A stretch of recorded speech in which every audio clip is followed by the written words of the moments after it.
शिव पुराण कहती है मान लो, शंकर भगवान की कथा कहती है मान लो। यदि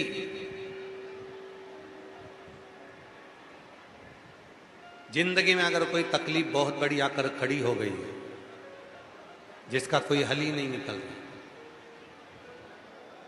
एक बेलपत्री लीजिए, अपनी हाथ की उल्टे हाथ की हथेली पर रख लीजिए, सीधे हाथ की हथेली से बेलपत्री को दबा दीजिए। शिव जी के मंदिर में कुछ देर मौन होकर बैठ जाए,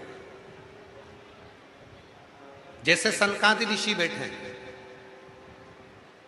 चारों की चारों भाई सनकादि ऋषि शिव जी के मंदिर में मौन होकर बैठे हैं। एक हाथ से उन्होंने अपने हृदय को भाव से समाहित किया। ना शंकर भगवान कुछ बोले, ना सनकादि ऋषि कुछ बोले, और मन की संशय को मिटाना, मन की परेशानियों को मिटाना। हाथ रखो, एक बेलपत्र उल्टे हाथ पर रखकर सीधे हाथ से उसको दबाकर मौन होकर कुछ देर बैठी है। अपने मन में जो समस्या है उसका स्मरण करिए और शिव जी से अपने मन की बात कहकर श्री शिवाय नमस्तुभ्यम कहकर, ओम नमः शिवाय कहकर उस बेलपत्र को अशोक सुंदरी वाली जगह पर समर्पित कर दीजिए। अशोक सुंदरी वाली जगह तो मालूम है ना आपको, समझिए, देखिएगा जरा। ये शिवलिंग है,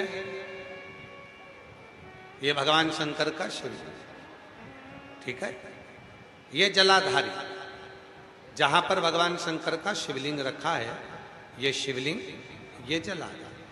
जलाधारी में सामने से पानी नीचे गिरता है। ये जल आप यहां चढ़ाओगे तो चारों तरफ घूमने के बाद ये उत्तर दिशा में चला जाता।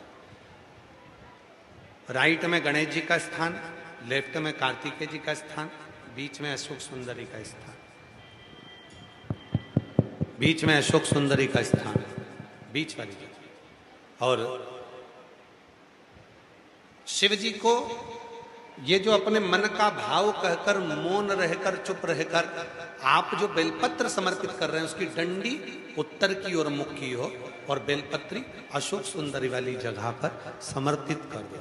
3 या 4 बार आप मौन होकर अपने मन की बात कहकर उल्टे हाथ में बेलपत्र रखकर सीधे हाथ से उसको दबाकर जब हृदय से शिव को अपने मन का भाव कहते हो, 5 या 7 दिन के अंदर उसका हल होना प्रारंभ हो जाता है। उसमें कहीं ना कहीं वो सुख का अनुभव देना प्रारंभ कर देता है। वो